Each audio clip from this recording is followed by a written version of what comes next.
आणि यानंतरची एक मोठी बातमी आहे। रशियाचे राष्ट्राध्यक्ष व्लादिमीर पुतिन हे आता राष्ट्रपती भवनामध्ये थोड्याच वेळात येणार आहेत। पुतिन यांच्या भारत दौऱ्याचा आजचा दुसरा दिवस आहे। अनेक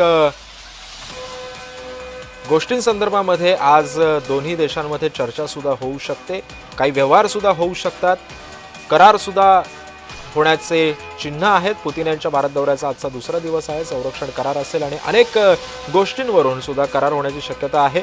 रशियाचे राष्ट्राध्यक्ष व्लादिमीर पुतिन हे थोड्याच वेळात आता राष्ट्रपती भवनामध्ये येतील। पुतिन यांच्या भारत दौऱ्याचा आजचा दुसरा दिवस आहे। आपण बघतोय की त्यांच्या दौऱ्यानिमित्त खूप सारी तयारी सुद्धा करण्यात आलेली आहे।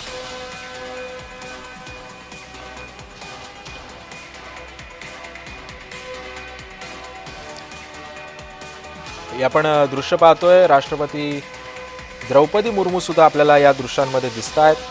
अनेक मान्यवर सुद्धा या ठिकाणी दाखल झालेले आहेत। आज पुतिन यांच्या भारत दौऱ्याचा दुसरा दिवस आहे। काल ते भारतामध्ये आल्यानंतर पंतप्रधान मोदींनी आणि त्यांनी एकाच गाडीतून प्रवास केला।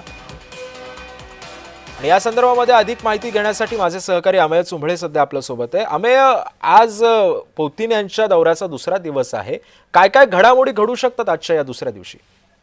हो सिद्धेश, आता सगळ्यात आधी जे आपण दृश्यांमध्ये बघतोय की राष्ट्रपती भवनामध्ये काही क्षणातच पुतिन यांचं शाही स्वागत केलं जाईल। त्यासाठी आपल्या राष्ट्रपती द्रौपदी मुर्मू, पंतप्रधान नरेंद्र मोदी आणि मंत्रिमंडळातले अनेक वरिष्ठ मंत्री हे सगळे तिकडे हजर आहेत। त्यानंतर मोदी आणि पुतिन यांच्यामध्ये द्विपक्षीय वार्ता होणार आहे। त्याच्यामध्ये संरक्षण, मग अंतराळ संशोधन, व्यापार, पर्यटन अशा अनेक गोष्टींमध्ये महत्वाच्या करारावर चर्चा होणार आहे। त्यानंतर जो वर्किंग लंच असतो, म्हणजे लंच करता करता थोडं कामाच्याही गप्पा होतात, तसं थोडंसं इनफॉर्मल सेटिंग मध्ये अनौपचारिक चर्चा होणार आहे मोदी आणि पुतिन यांच्यामध्ये। त्यानंतर एक इंडो रशिया बिझनेस समिट होणार आहे, म्हणजे दोन्ही देशांमधले मोठे उद्योजक जे आहेत त्यांच्या उपस्थितीमध्ये पुतिन हे संबोधन करणार आहेत। आणि त्यानंतर पुन्हा संध्याकाळी राष्ट्रपती भवनामध्ये डिनरचं आयोजन करण्यात आलं आहे पुतिन यांच्या सन्मानार्थ। आणि हा कार्यक्रम झाल्यावर हा दौरा संपणार आहे। त्यानंतर पुतिन दिल्ली विमानतळाकडे जातील आणि आपल्या मायदेशी परततील। बर, पण अमेय, आपण जर बघितलं असेल तर पुतिन यांच्या या भारत दौऱ्याला खरं तर विशेष महत्त्व प्राप्त झाले ते यासाठी की अनेक करारांवरती सुद्धा स्वाक्षऱ्या होणार असल्याचं सुद्धा बोललं जाते। ते नेमकं कोणकोणत्या करारावरती स्वाक्षऱ्या होऊ शकतात आणि भारतासाठी हा दौरा पुतिन यांचा किती महत्त्वाचा ठरू शकतो? हो, भारतासाठी सुद्धा आणि रशियासाठी सुद्धा हा महत्वाचा आहे, कारण गेल्या 3-3.25 वर्षापासून जे युक्रेन युद्ध सुरू आहे त्याच्यामुळे आधी अमेरिका आणि त्यानंतर युरोपच्या अनेक देशांनी रशियाशी व्यापार करणं बंद केलेलं आहे। अगदी त्यांच्या कच्च्या तेलापासून ते इलेक्ट्रॉनिक वस्तूंपर्यंत आणि संरक्षण सामुग्रीपासून ते अन्य वस्तूंपर्यंत रशियन गोष्टी खरेदी करणं हे अनेक देशांनी थांबवलंय। मात्र भारताने तसं केलेलं नाहीये। आपण अजूनही रशियाकडनं अनेक संरक्षण सामुग्री असेल किंवा अन्य काही गोष्टी असतील त्या आपण घेतो। आणि त्याच्यामुळे ही जी बाब आहे, म्हणजे डिफेन्स इम्पोर्ट, म्हणजे आपण पाहिलं होतं की ऑपरेशन सिंदूर जेव्हा सुरू होतं तेव्हा पाकिस्ताननी त्यांच्याकडून जे मिसाईल्स आणि अन्य जे हल्ले भारतावर करण्याचा प्रयत्न केला त्याचा ते एकही मिसाईल आपल्या भूमीवर पडू शकलं नाही, हानी केली नाही। याचं एक महत्वाचं त्याच्यामध्ये फॅक्टर होतं ते म्हणजे S-400 ही जी रशियन मिसाईल विरोधी प्रणाली आहे ती अधिक संख्येने भारताला घ्यायची आहे। कारण आता जी आपण घेतली आहे त्याच्या सुद्धा काही सुटे भाग आहेत किंवा ते जेव्हा वापरलं जातं तेव्हा त्यातून जे अँटी मिसाईल गोळे फायर होतात त्यांची रिप्लेसमेंट आपल्याला हवी आहे, काही स्पेअर पार्ट्स हवे आहेत। तसंच ही यंत्रणा अधिक संख्येने हवी आहे। मात्र ह्याचे काही भाग जे आहेत ते युक्रेनमध्ये बनतात आणि आता तिकडे युद्ध सुरू असल्यामुळे ते भाग रशियामध्ये येणं थोडंसं कठीण झालेलं आहे। त्याच्यामुळे असं म्हटलं जातं की पंतप्रधान मोदी हे पुतिन यांच्याकडे आग्रह धरतील की ही जी यंत्रणा आहे ती आम्हाला अधिक संख्येने हवी आहे आणि ती लवकर हवी आहे। दुसरी महत्वाची गोष्ट रशियाच्या दृष्टीने अशी आहे की Su-57 हे जे रशियन बनावटीचं लेटेस्ट लढाऊ विमान आहे ते रशियाचा दावा आहे की ते जगातलं सर्वोत्कृष्ट लढाऊ विमान आहे। म्हणजे अमेरिकेच्या B-52 किंवा आपल्याकडे जे राफेल विमानं आहेत फ्रेंच बनावटीचे त्याच्या तोडीस तोड Su-57 आहे असा रशियाचा दावा आहे आणि ते भारताने विकत घ्यावं अशी पुतीन यांची अर्थातच इच्छा असणार, कारण त्यांच्या संरक्षण क्षेत्रासाठी ते फायदेशीर आहे. अर्थात भारत सरकार कुठलाही निर्णय घाई गडबडीत करणार नाही किंवा केवळ पुतीन यांना खुश करण्यासाठी करणार नाही. त्यामुळे Su-57 वर देखील चर्चाची शक्यता आहे.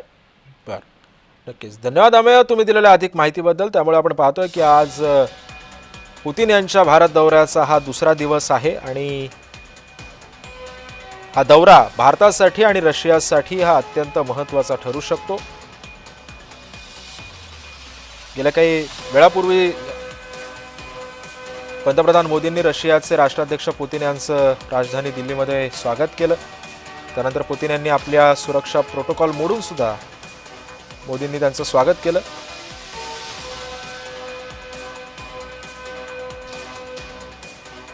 जो 27 तासांमध्ये जवळपास पुतीन काय काय करतील आणि दोघांमध्ये कोणकोणते करार होऊ शकतात भारत आणि रशियामध्ये आणि कोणाला किती फायदा होऊ शकतो या सुद्धा संदर्भामध्ये लक्ष ठेवणं आता गरजेचं आहे. आपण आता पाहतोय पंतप्रधान मोदी हे पुतीन यांना रिसीव्ह करण्यासाठी सध्या तिथे पोहोचलेले आहेत. मोदींसोबत राष्ट्रपती द्रौपदी मुर्मू सुद्धा आपल्याला दृश्यांमध्ये दिसत आहेत. रशियाचे राष्ट्राध्यक्ष व्लादिमीर पुतीन सध्या राष्ट्रपती भवनामध्ये पोहोचलेले आहेत. त्यांच्या आलिशान गाडीमधून ते सध्या खाली उतरलेत. राष्ट्रपतींनी त्यांचं स्वागत केलेलं आहे. सोबतच पंतप्रधान मोदी सुद्धा त्यांना हँडशेक करून त्यांचं स्वागत करतात. दोन्ही देशांसाठी पुतीन यांचा दौरा हा अतिशय महत्त्वाचा मानला जातो. माझे सहकारी अमेय चोंबळेंनी आता काही वेळापूर्वी दिलेल्या माहितीनुसार दोन्ही देशांसाठी हा दौरा अतिशय महत्त्वाचा आहे. संरक्षण विषयक करार असतील, शस्त्रसाठा असेल, अमेरिकेनं लादलेलं टॅरिफ धोरण असेल, या धोरणासंदर्भामध्ये सुद्धा दोन्ही देशांसाठी पूरक असे निर्णय सुद्धा घेऊ शकतात, जे संगनमतानं घेऊ शकतात आणि याचाच फायदा दोन्ही देशांसाठी अतिशय चांगला होणार आहे. आपण पाहतोय की द्रौपदी मुर्मू यांनी पुतीन यांचं स्वागत केलंय. त्यानंतर राष्ट्रपती भवनामध्ये सध्या पुतीन राष्ट्रपती आणि पंतप्रधानांशी चर्चा करते.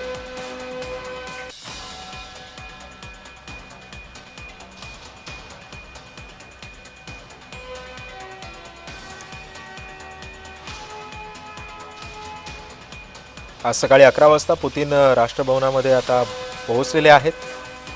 त्यांचं स्वागत सुद्धा आता करण्यात आलेलं आहे. त्यानंतर ते 11:30 वाजता राजघाटावर महात्मा गांधींच्या समाधीला श्रद्धांजली वाहण्यासाठी जातील. पुतीन तिथे 20 मिनिटं थांबणार आहेत. त्यानंतर 11:50 पुतीन 23व्या भारत रशिया शिखर परिषदेसाठी हैदराबाद हाऊसमध्ये जाणार आहेत.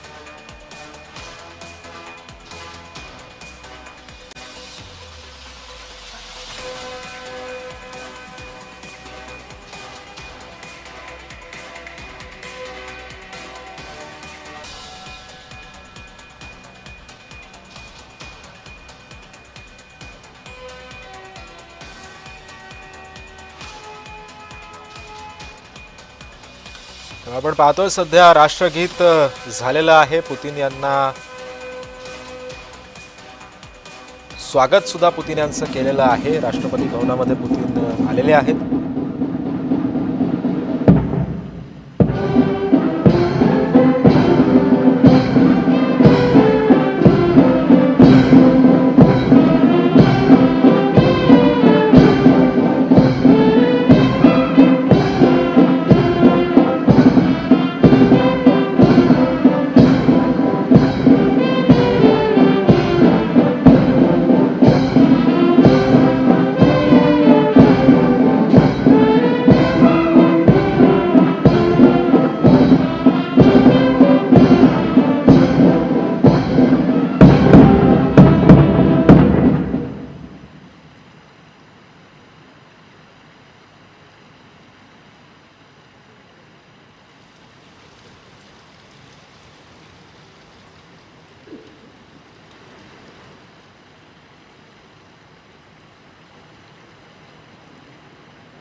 आपण पाहतोय सध्या पुतीन यांचं स्वागत करण्यात आलेलं आहे. थोड्याच वेळात पुतीन राजघाटावर सुद्धा जाणार आहेत. महात्मा गांधींच्या समाधीला ते श्रद्धांजली वाहतील. तिथे 20 मिनिटांचा कार्यक्रम आयोजित करण्यात आलेला आहे. त्यानंतर पुतीन 23व्या भारत रशिया शिखर परिषदेसाठी हैदराबाद हाऊसमध्ये जातील. या दरम्यान दोन्ही देशांमध्ये व्यापार आणि संरक्षण संबंधित मोठे करार होऊ शकतात. ही बैठक 2 तास चालू शकते.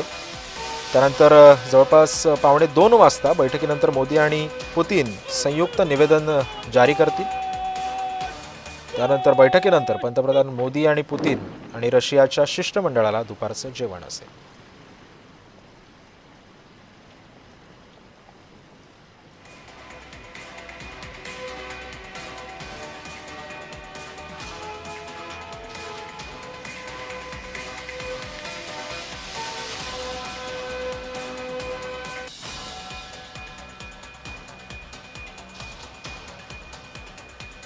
आपण पाहतोय सध्या सर्वांना पंतप्रधान मोदी हे ओळख करून देत आहेत सर्वांची पुतीन यांची. त्यानंतर शिखर परिषदेसाठी आलेल्या सर्वांचं सुद्धा ओळख पुतीन करून देत आहेत.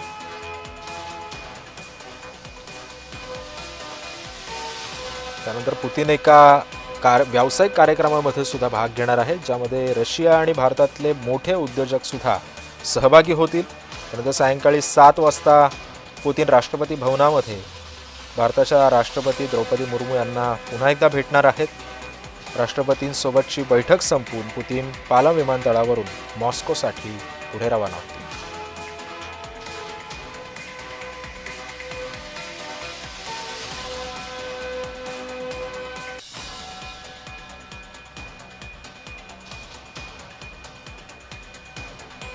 असा हा पुतीन यांचा 2 दिवसाचा भारत दौरा असणार आहे. आता हा सगळा कार्यक्रम आटोपून ते आता दिल्लीमध्ये राजघाटावर जातील. महात्मा गांधींच्या समाधीला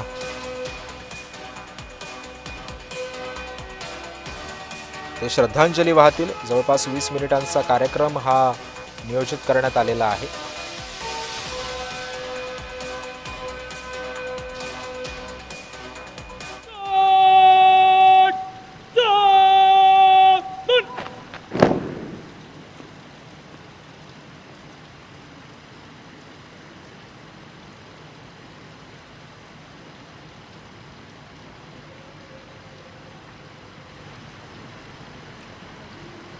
आणि या संदर्भामध्ये मी पुन्हा एकदा जातोय. माझे सहकारी अमेय चुंबळे सध्या आपल्या सोबत आहे. अमेय, आता राष्ट्रपती भवनातून पुतीन यांचा पुढचा दौरा कसा असेल? हो, आता पंतप्रधान नरेंद्र मोदी आणि पुतीन यांच्यामध्ये द्विपक्षीय चर्चा होणार आहे. याच्यामध्ये अनेक विषय आहेत, मात्र सगळ्यात महत्त्वाचा विषय हा आपण आधी म्हटल्याप्रमाणे संरक्षण विषयक असणार आहे. म्हणजे रशियाकडून आपण म्हणजे गेल्या अनेक दशकांपासून लढाऊ विमानं असो किंवा क्षेपणास्त्र विरोधी यंत्रणा असो S-400 सारखी ती घेत आलेलो आहे. आणि याच्या पुढेही भारत रशियाकडनं संरक्षण सामुग्री खरेदी करणारच आहे. ट्रम्प यांची किती इच्छा असली तरी भारतानं आपली जी रणनीती आहे किंवा आपण जे आपलं विविध देशांकडून संरक्षण सामुग्री घेण्याचं धोरण आहे, जेणेकरून आपण कोणा एका देशावर अवलंबून होणार नाही. कारण एकाच देशावर अवलंबून राहिलं आणि त्या देशाशी संबंध बिघडले किंवा तो देश अडचणीत आला, तिकडे काही युद्ध सुरू झालं तर आपल्याला अडचण होते. त्याच्यामुळे भारत हा अमेरिका असेल, जर्मनी असेल, फ्रान्स असेल, रशिया असेल, अशा अनेक देशांकडनं आपल्या गरजांप्रमाणे आपण संरक्षण सामुग्री घेत असतो. जसं काही वर्षापूर्वी आपण फ्रान्सकडनं राफेल घेतले आणि 1950च्या दशकापासून आपण रशियाकडनं सुखोई सारखं लढाऊ विमान घेतलं. त्यामुळे या विषयावर चर्चा होणार आहे. तसंच तेलावरही चर्चा होईल, कारण ट्रम्प यांनी निर्बंध किंवा टॅरिफ लावण्याच्या आधी कोविड काळापासून भारत हा रशियाकडनं कमी दरामध्ये तेल घेत आलेला आहे. कारण रशियावर अनेक देशांनी निर्बंध लावलेत, अमेरिकेची आगपाखड सुरू आहे. त्यामुळे रशिया ही जी म्हणजे बहुतांशरित्या तेलावर अवलंबून असणारी अर्थव्यवस्था आहे, त्याच्यामुळे त्यांनी भारताला डिस्काउंटेड रेटमध्ये बाजारभावापेक्षा कमी दरामध्ये तेल दिलं होतं. 2020 ते 2024 पर्यंत भारतानी आणि भारतीय तेल कंपन्यांनी रशियाकडनं बरंचसं तेल विकत घेतलं. मात्र ट्रम्प यांनी टॅरिफ लावल्यावर आपल्याला ती तेल खरेदी कमी करावी लागली. त्यामुळे पुतीन यांचा हा प्रयत्न असणार आहे की भारत पुन्हा एकदा अधिकाधिक तेल जे आहे ते रशियाकडनं विकत घ्यावं. बर, पण आम्ही या दौऱ्यामध्ये आणखी एक मुद्दा प्रकर्षाने जाणवतो. आता तुम्ही जसं सांगितलं तसं तेलाची खरेदी असेल आणि संरक्षण करार तर हे होतीलच, मात्र भारताच्या रुपे कार्डला सुद्धा रशियामध्ये आणि रशियाच्या मिर कार्डला भारतामध्ये वापरण्याची परवानगी या दौऱ्यामध्ये याच्यावरती चर्चा होऊ शकते का आणि ही परवानगी मिळू शकते का? हो, नक्कीच ही परवानगी मिळण्याची मोठी शक्यता आहे. कारण भारताचं जे रुपे कार्ड असेल किंवा आपण जे सगळे गुगल पे किंवा फोन पे हे वापरतो किंवा भीम UPI वापरतो, याच्यामध्ये जी UPI ही जी टेक्नॉलॉजी आहे ती भारताची स्वतःचं तंत्रज्ञान आहे आणि आपण सगळ्यांनीच पाहिलंय की भारत ते प्रचंड यशस्वी झालंय. त्यामुळे केवळ रशियाच नाही तर अनेक युरोपियन देशांमध्ये सुद्धा UPI राबवण्याचे प्रयत्न सुरू आहेत. काही देशांमध्ये सुरू देखील आहे. तर दोन्ही देशांचे जे बँकिंग रिलेटेड कायदे आणि नियम आहेत ते सर्व पाळून आणि ते सगळे समजून घेऊन रुपेचा करार होईल असं वाटतंय. मात्र इथे मी हे सांगू इच्छितो की ह्या दौऱ्याला डोनाल्ड ट्रम्प आम्ही तुम्हाला थोडंसं थांबवतो. आपल्यासोबत अभ्यासक प्रवीण पुरो सुद्धा आहेत. प्रवीणजी, आता आपण बघत असू की पंतप्रधान मोदी हे आता रशियाचे राष्ट्राध्यक्ष व्लादिमीर पुतीन यांना त्यांनी त्यांचं स्वागत सुद्धा केलेलं आहे. 2 दिवस पुतीन भारताच्या दौऱ्यावरती आहेत. काल पंतप्रधान मोदींसोबत त्यांनी बंद दाराआड सुद्धा एक बैठक घेतली होती. त्यावरून सुद्धा एक नानाविध चर्चांना उधाण आलेलं होतं. संरक्षण विषयक घडामोडींवरती दोन्ही देशांमध्ये कोणकोणत्या गोष्टींवर करार होऊ शकतात, काय वाटतंय? एक तर युक्रेनच्या युद्धानंतर ही पुतीन यांची पहिली भारत भेट होती आणि या भेटीच्या दरम्यान अनेक करार केले जाणार आहेत. प्रामुख्याने नवी दिल्लीतील आता जे आज त्यांचं जे स्वागत झालंय त्या स्वागताच्या नंतर रशियाकडून S-400 क्षेपणास्त्र जे आहेत, नंतर सुखोई 57 या लढाऊ विमानांच्या संदर्भात करार होण्याची शक्यता आहे. याशिवाय S-400 यंत्रणा अद्ययावत करण्याच्या संदर्भातली यंत्रणा जी आहे ती रशियाने भारताला पुरवावी या संदर्भात भारताचा प्रयत्न राहणार आहे. आणि या ज्या काही गोष्टी ज्या आहेत या करताना यापूर्वी रशियाचे भारताचे असलेले संबंध म्हणजे काँग्रेसच्या काळामध्ये असलेले संबंध आणि त्यानंतरही असलेले संबंध, प्रामुख्याने अमेरिकेशी जे संबंध जे वाढले होते त्यानंतर असं वाटत होतं की रशियाचे संबंध आपल्या भारताशी कसे राहतील. पण याही परिस्थितीमध्ये तेल खरेदीचा विषय असो किंवा आपल्याकडे त्या तेल खरेदीच्या नंतर अमेरिकेने आणलेले काही बंधनं असतील, या पार्श्वभूमीवर पुतीन यांची भेट अतिशय महत्वाची आहे. आणि अमेरिकेला आपण ज्या पद्धतीने ठोकरलंय, ज्या पद्धतीने या गोष्टी ज्या आहेत त्या अमेरिकेच्या ज्या आपण अस्वीकार केल्या, हे लक्षात घेता संरक्षण विषयक ज्या काही बाबी आहेत, जसे यापूर्वी संरक्षण विषयक सगळ्या बाबी प्रामुख्याने रशियाकडून आपल्याला पुरवल्या जात होत्या, त्या तशाच सुरू राहाव्यात यासाठी भारत देशाचा प्रामुख्याने प्रयत्न राहणार आहे. आणि या प्रयत्नाचा भाग प्रामुख्याने असा असेल की त्याच्यासाठी हे करार जे आहेत, हे करार मदार जे आहेत, हे अंतिम स्वरूप आज घेण्याची शक्यता आहे. आणि हे जर झालं तर रशिया एक आपल्या बरोबर असलेला पूर्वीप्रमाणेच एक चांगला दृढ संबंध असलेला देश आपल्याची सलगी ठेवून राहील, हे असं म्हणजे चांगले एक लक्षणं दिसू लागली.